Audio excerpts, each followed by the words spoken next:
Hey,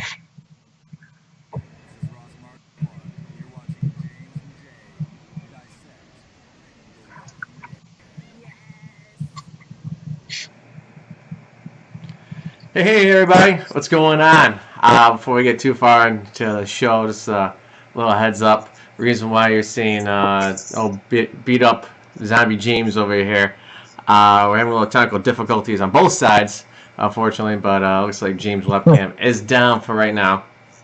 So we have the distinct privilege of seeing Walker James for the rest of the episode, base of my face to look at least. So, before we jump into the season premiere, though, a couple usual announcements for our new-time viewers.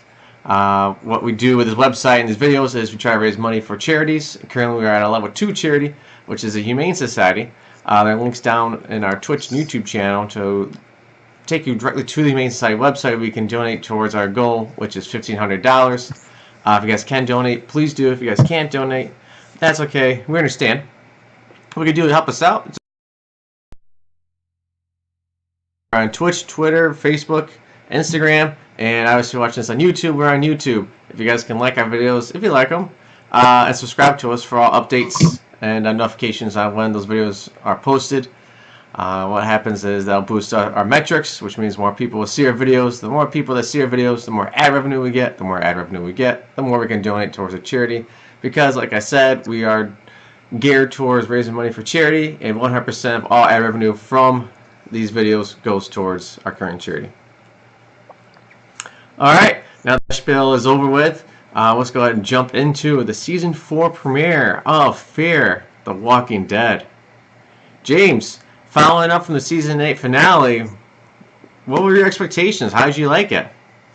Well, you already know how I feel about these Morgan-eccentric episodes where whenever they make an episode where just features Morgan or he's the featured character of the episodes, they're my favorite. Not just because Lenny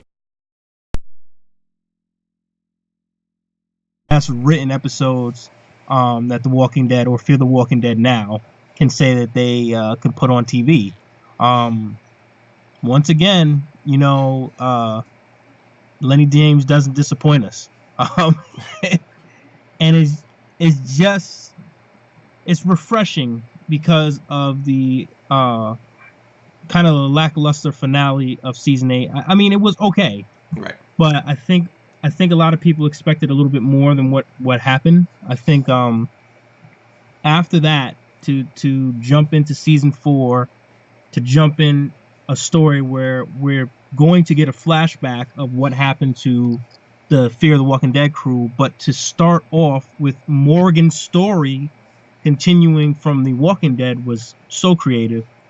And the new characters that he ran into were just, they weren't like the Oceanside characters we've seen. They weren't like the Mad Max mutated, robotic, can only say two words per sentence, trash heapsters that we saw.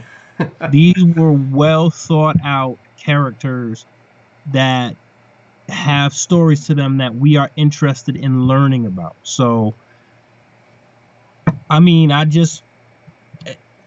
it's already put itself up to the bar of The Walking Dead. I think it's, like I said, I think they're ready. I think they're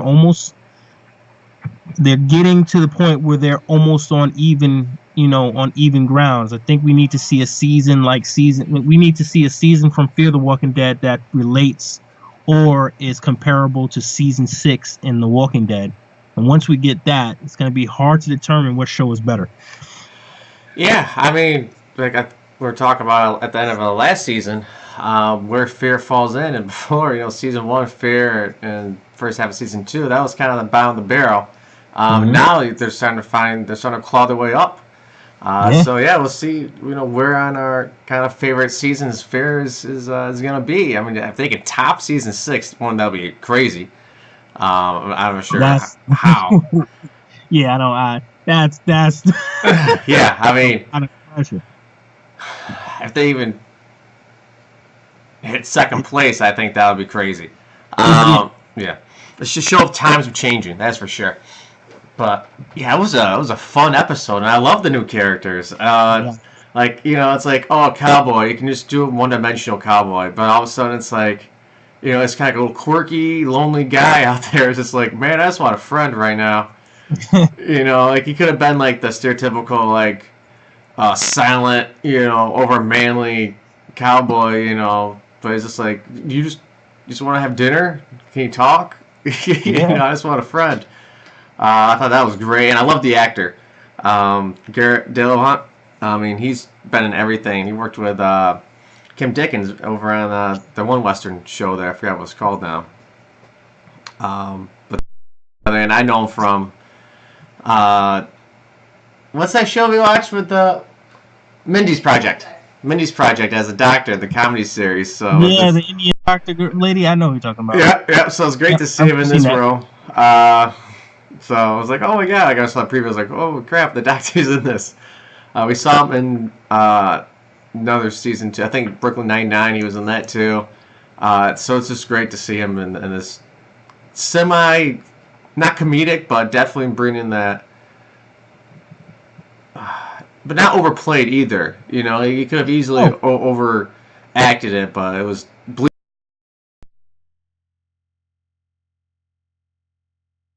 own craziness. Yeah, and another thing about him is we kind of, again, I use the word refreshing. We kind of get a character that person who just longs for human contact, who longs for, old school, the relationship. He's looking for his lost love, and he wants people around him, family atmosphere. You could tell this guy's, he's just longing for normalcy. That was in the old world, and a couple of times, he was reading books about love. He was reading Love Story. It was actually called Love Story. He's talking about his lost love that has hit the second Ruger that he had. He wants to have dinner with Morgan. He wants to have a sleepover with him. He longs for human contact, and it's again refreshing to see that you still have human beings, which would happen in the apocalypse. You still would have human beings who have that quality to them, that just that don't want to be alone, that need companionship in some way, and it makes for a different take of a type of survivor. And then you have the reporter. It's what an episode, man. I mean, you had everything in this episode. You had Morgan. So they stole Morgan from Walking Dead. So you had Morgan. You have the Morgan who's still battling, trying to figure out who he is. And we learned a little bit about him at the end, why he goes from being normal to crazy.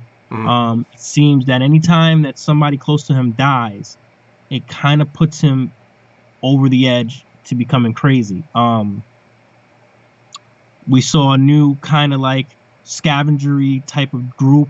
We got a glimpse of the possible villain of Fear the Walking Dead. We got to see the old characters at the end of the show.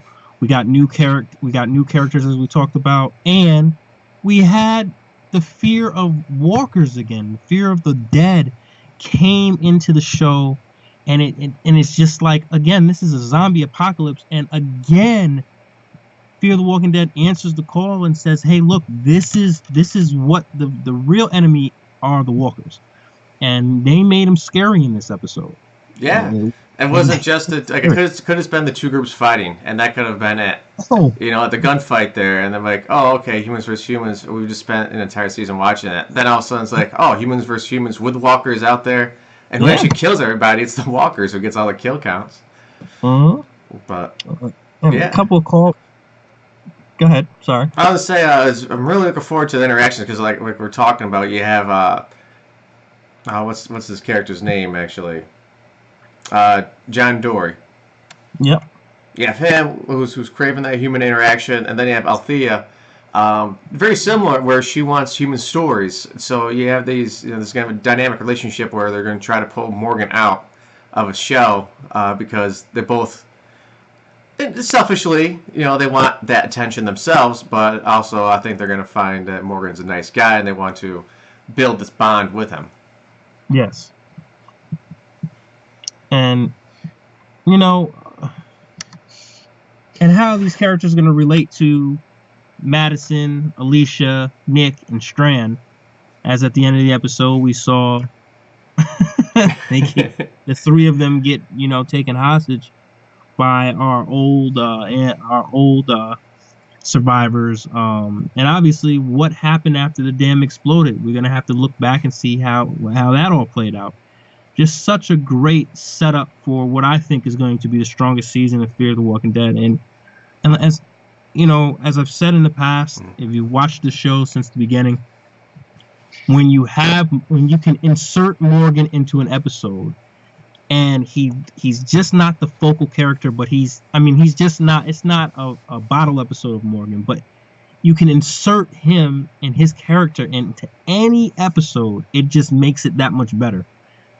Lenny James, he went from, trying to be alone. He at the beginning, Rick, Carol, and Jesus all try to convince him to come back to the three separate communities. As you saw, Jesus represented Hilltop, Carol represented Kingdom, and Rick represented Alexandria. All three try to get him to come back to their respective communities, and he decided, I can't do it. I can't come back. I can't face these guys. I just want to get away from them because I'm going to end up hurting one of them. And realistically, he walked as far as he can go. He got in the car. He drove as far as he can go. And then I did love that answer. It's like, how'd you get here? Well, I walked, and then I ran, and I drove, and then I walked some more. It's like, yeah. She wanted a literal explanation of how you got here. And you have it. You have that believability, and then you have him as, the last time we saw him, Jesus had talked him out of being crazy, so he's kind of back to his sane. Mm-hmm. He's kind of back to the sane Morgan. He's saving people a little bit, but he's seeing that people are still assholes, and he's teetering between insanity and insanity, and so far we're getting the sane Morgan trying to make a change for himself, but that's going to change. That's eventually going to change. He can't stay sane. So it's just a real treat. Tons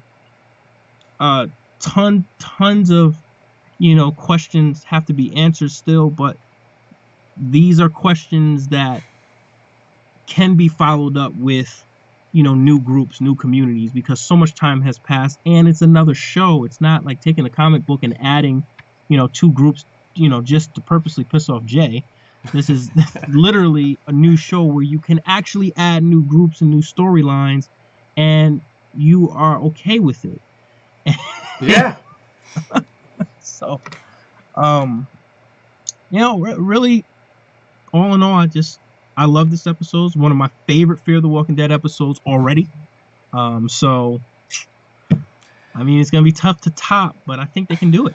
Hey, I don't have too much to talk badly about. Another positive thing, I think they do a good job of looking back, not so much flash forwards. Like, you go back to, was it season 6, the first episode, where they do like the black and white flashback, where it's like that structure really worked. The cinematography was clear, the message was there.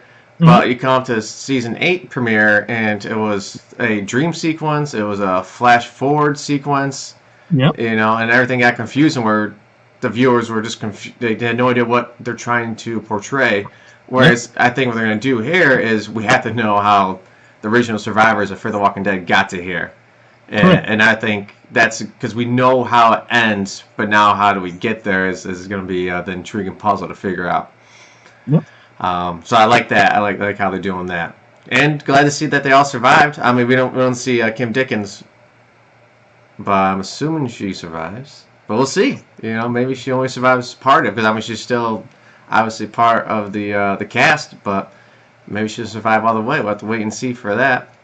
Yep, correct. We know that she had not survived the initial bombing because she's in the trailer. Yeah. But we don't know if she's made it up to the point where Morgan is right now. Remember, it's a flash forward. At least a year has passed. Yeah. At least. I would say probably closer to 2 years has passed. Maybe a year and a half to be on the safe side. But Jay makes a good point.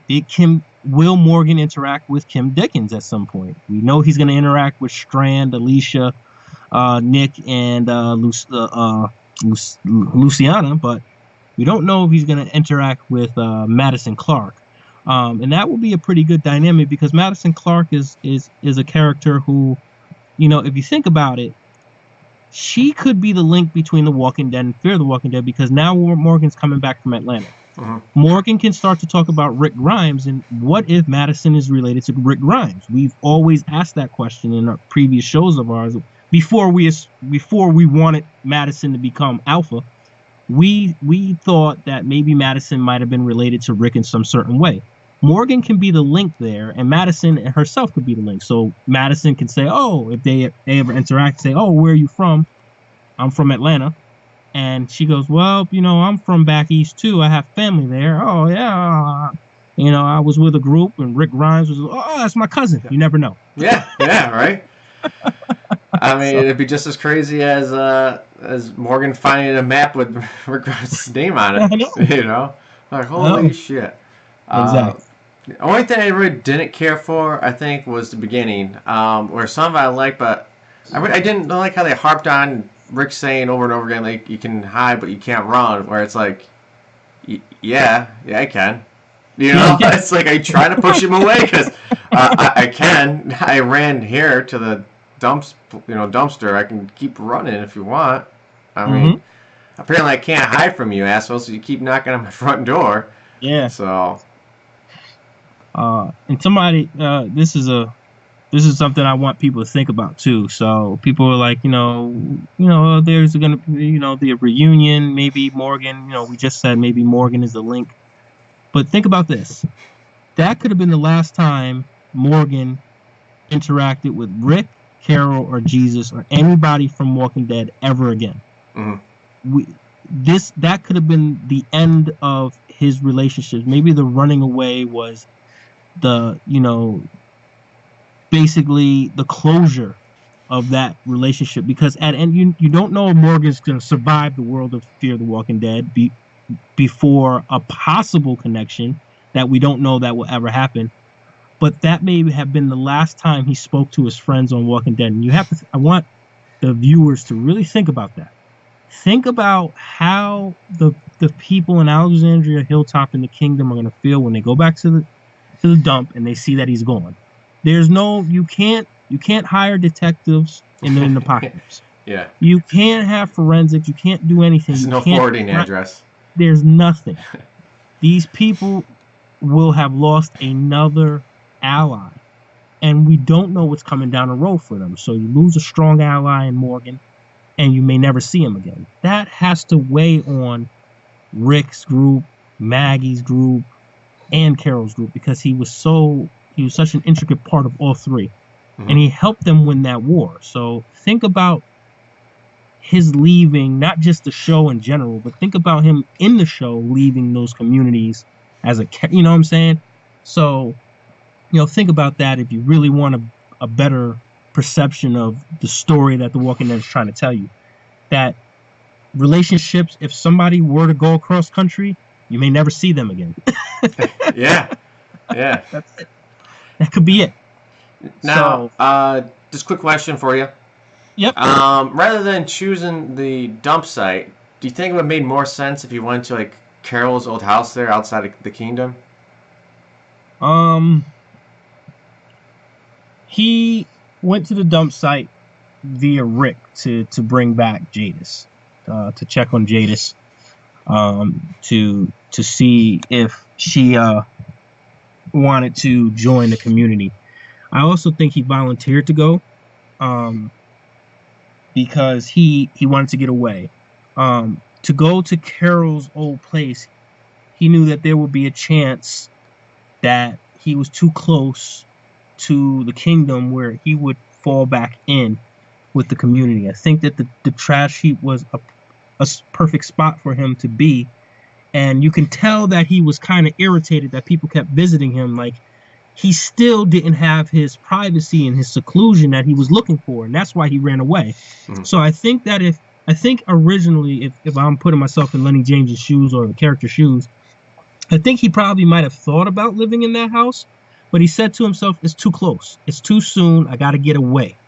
And I think when he went to the trash dump and Jadis told Rick or whoever that he was there, he probably assumed that they would give him space and, leave him alone, or he can hide there until he cleared his head. But these people kept coming.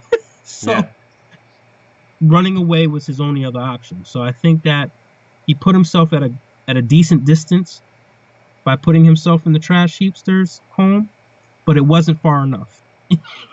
Yeah, right. And I think that they showed you that in the show, how he kind of was getting irritated. You can see it.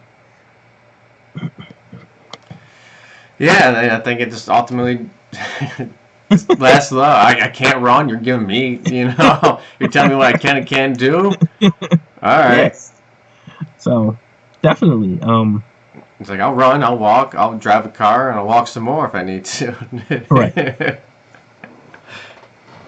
But good question.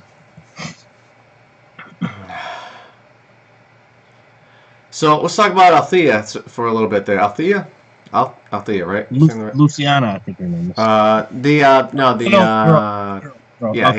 Althea, you're right. Althea.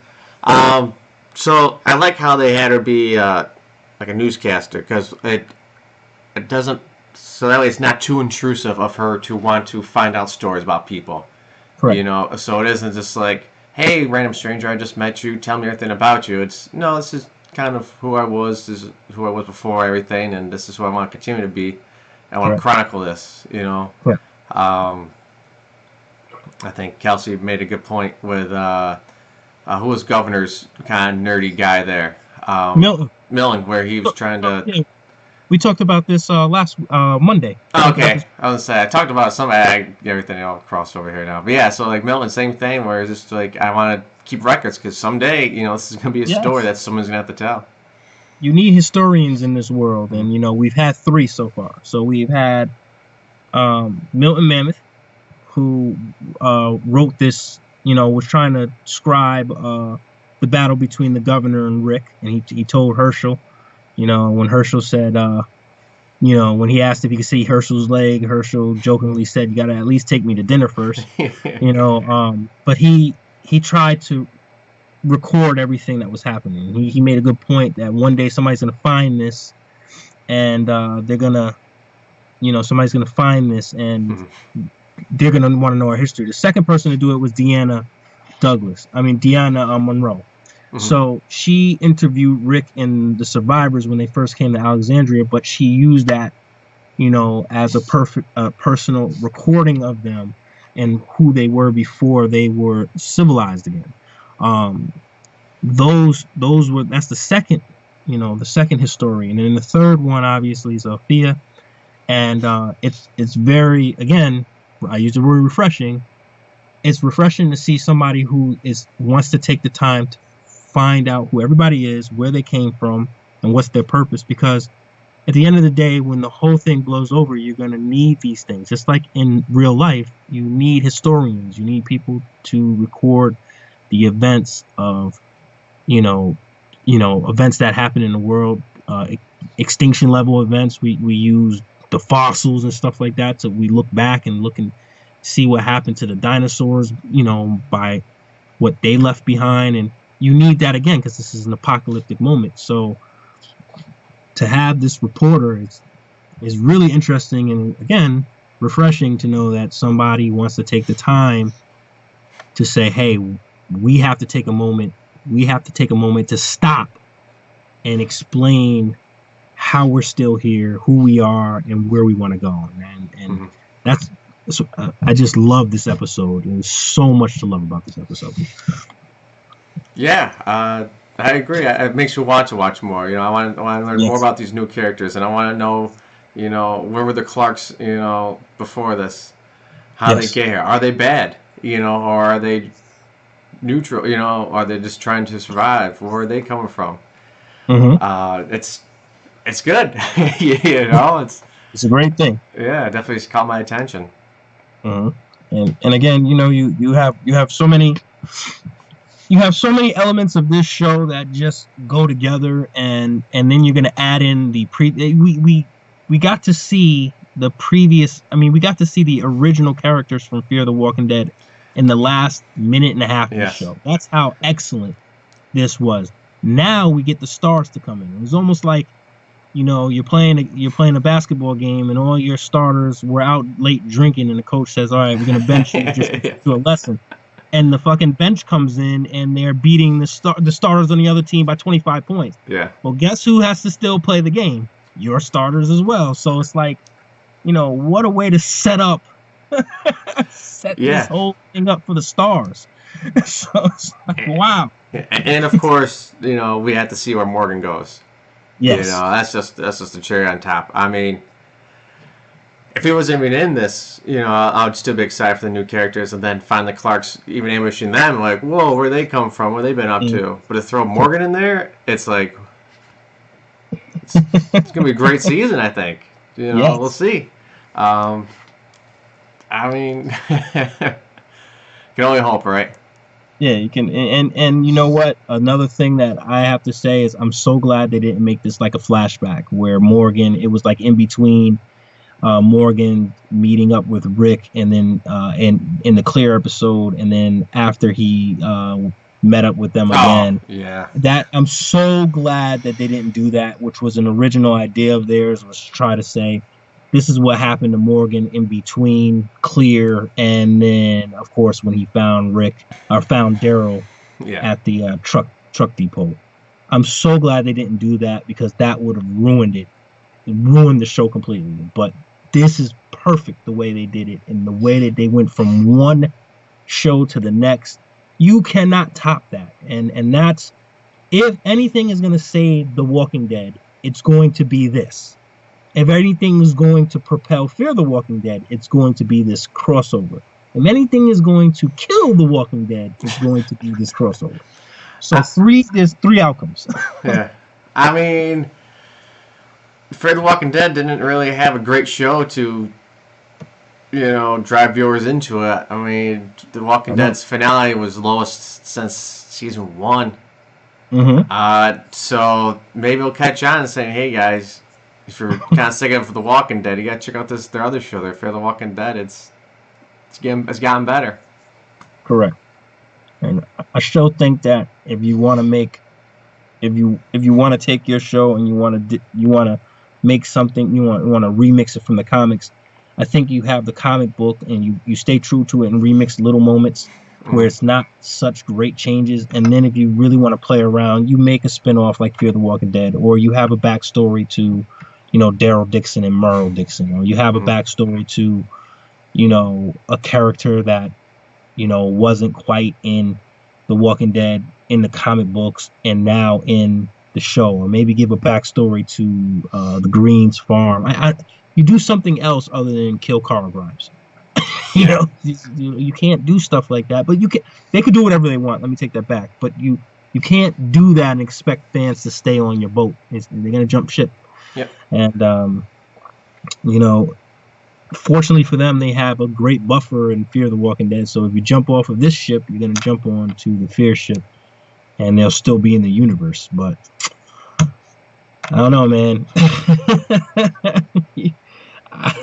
That Walking Dead should be your priority, but what do I know? Right? Whatever. Just let's keep pouring gasoline on it. So, but it is what it is, man. Great show. Expectations for episode 2. We're gonna see Madison Clark. What do you think is gonna happen in episode 2? Yeah. I think we're going to catch up with the Clarks, kind of get a little bit backstory. Maybe not the whole thing. Okay. I think they have plenty of time to kind of do everything. The whole, past year and a half or whatever. But yeah, I think we're going to have to start to dig into that. Okay. Yeah, I'm not sure. I think I wouldn't mind a little bit of the past, a little bit of the present, because I really want to see Morgan interact with Nick. I think this is going to be fun, but I think we need to figure out a little bit what's happening with the main cast. There you go. I agree. Question that I had was, what is the purpose of the numbers on the flags? Again, this is not The Walking Dead. This is not in the comic books. We don't know. We can't even relate it to anything that we do know. So we'll find that out. 51 was a number. We haven't seen any other numbers other than that. We did hear the Ophelia say that she's seen those before, but 51 is going to be a significant number. Maybe it's who knows. Maybe it's a location. Maybe it's a coordinate. We don't know. Maybe it has something to do with traps. We have no idea. But 51 is the first number we've seen, and we'll have to pay attention to that. So one more question, and we'll I guess wrap it up. And that 51 could be something small where it might not mean anything, but just some sort of consistency, like the letter A in The Walking Dead. Correct. You see it all over the place, but it doesn't mean necessarily anything yet. It's just correct. Hey, maybe it's a mile marker. You know what I'm saying? Maybe somebody marking how many miles their territory is. We don't know. We'll find out, though. I'm guaranteed we'll find out sooner than later. Another big question is, well, it's not a big question, but prediction. We had a huge death last year, the first episode, technically the first 2 episodes. What's your prediction, and who do you think bites the dust? It's hard to say. I guess this question was of the main cast so far, because we don't know all the new characters. We always talk about, and you can't have hope in The Walking Dead, and the cowboy first comes to mind as him being hopeful and such a positive, survivor. I don't see him lasting. I just don't think that you can have hope and be that jolly in The Walking Dead. So you can have that up until the point that you're on The Walking Dead, and then you'll just die. Yeah, right. I definitely think Madison is going to have a big loss this year, if not herself. I don't think the Clark family is going to make it through a whole again this year. Every year they seem to lose one person. The first year they lost Gloria. The second year they lost the son. The third year they lost Travis. It's kind of like a pattern. So I think the Clarks lose somebody every season. And I still think there's going to be one Clark standing at the end. But I think that Madison may lose one of her kids this season, or Madison may bite the dust herself. That's my prediction, just going by the patterns. Could be wrong. Maybe Strand, which I hope not, because I actually like his character. Yeah, I love Strand. Yeah, we don't know what happened to Daniel. He's another guy we haven't seen. We know he was still alive, hanging on. He's got beat up. He's got a bullet wound through his face, right? Bullet wound through his face. We don't know what happened to the protagonist, Pastor John, or whatever his name was. We don't know what happened to him. Proctor John, yeah. Proctor John. So we don't know what happened to him. You have Walker and Crazy Dog out there too, still. Exactly, they're still out there. Now we have Luciano, who came back, so we don't know. I really think that we're going to get a couple of big deaths, and if it stays true to how they run the show, I think it's going to be another one of the Clarks / what was his name? Travis Manawa. So it's going to be either one of the Clarks. The Manawas are dead, but it's going to be... yeah, that entire family's wiped out. They're all dead. Yeah. I mean, they're still butting heads with Strand. I mean, Strand sold out that, he did. Water treatment plant, so... He might bite the dust. I don't want him to. But the one person that I don't think is going to bite the dust is the guy that doesn't die. I think Morgan is going to be he's going to make it as far as it goes. I think that he's when he dies, it's going to be epic. I think that they're building him up to be like the next Daryl Dixon type character, if not better. I just don't see Morgan being somebody who passes, who dies. This is too much of a cash cow for him. They're paying him a lot of money. Like when he says "I don't die," it reminds me of Bob Stuckey, because he just kind of bounced around from place to place, and everyone he was with dies. Soul survivor. Yeah, like he says, like in pity, like Morgan almost says it in rage. You know, where it's like I would die, but I just can't. I'm trying. You know, I'm out here with a goddamn bow staff against people with guns. I don't die. And he took over an entire town. He took about 600 guns. Like, what the hell? I mean, how did he survive this whole thing? So, you know, he seems like one of those invincible type characters. At least I hope. The characters I don't want to see die. I don't want to see Rick Grimes die. I don't want to see Morgan die. I don't want to see Negan die. I don't want to see Carol die. I don't want to see Carl die. Oh. I know. Right? I actually didn't want to see Carl Grimes die because I wanted to see how they were going to play that off with the next enemy. But that went down the drain. So you never fucking know. But we'll definitely see. I'm excited. As you can tell, the tone of our voices are more upbeat compared to Monday. Yeah, and like I said, we found some negatives in there too, but at the same time, it's definitely on the upside. Yes. And like James has said, we want to watch the next episode, not just because we have to, but it's like, yeah, I want to see what's going on with these characters. It's about these characters and their story, not somebody else trying to tell their own story through them. It's exciting. Yeah, it is exciting. And, that's what you need to do if you wanna add a shot to the arm in the Walking Dead universe. You create something off of it. And they took their lumps in the first season, and they took that criticism when we thought that Scott Erickson, who was the producer, even said he didn't expect it to go past season 2. And then he left, and it took off in season 3. It just showed you. I mean, he left after season 3. He said he didn't expect it to go past that. He was just like, my contract was up. They took their lumps in season 1. They took their lumps the first half of season 2. But they started to get it right. Yeah. And I think it was they looked at the ideology of the show, and they said, this is not going to work. Mm-hmm. We have to change this shit around now. And it just, they made the right choices. They pressed the right buttons. And now we have this show that looks like it's going to take off. Honestly, if season 4 continues on this pace, we're going to have to do a comparison show between season 4 and season 6 of The Walking Dead. If it continues on this pace. Now I set the bar high, but if it can continue on this pace, we're going to have to compare and... Yeah, I agree, and I think it was definitely a great premiere. It sets the bar high. Yeah. So we'll see. Well, we don't really have much. A special Wednesday show. This is a 4th show in a row. I'm pretty proud of us. Yeah, look at us.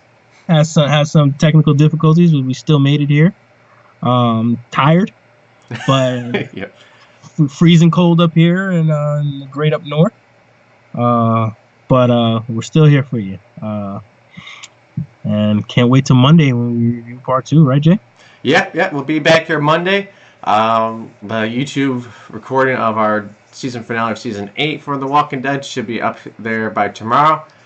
This one I'll try to get up there within a couple days as well, so you guys can check it out on YouTube before our next episode on this coming Monday. I'm not sure if we're playing Divinity tomorrow. If you guys like video games, role-playing games like that, we have a 4-player game going on possibly tomorrow. I'll set out an alert.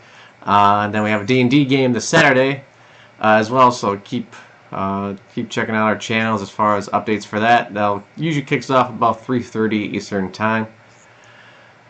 Yeah, busy, man. That's how it should be, man. Keeps you young. Right. You just turned another year older, so you might as well keep as busy as you can. Right. End up 35 on the way to 36 like me and be pissed off.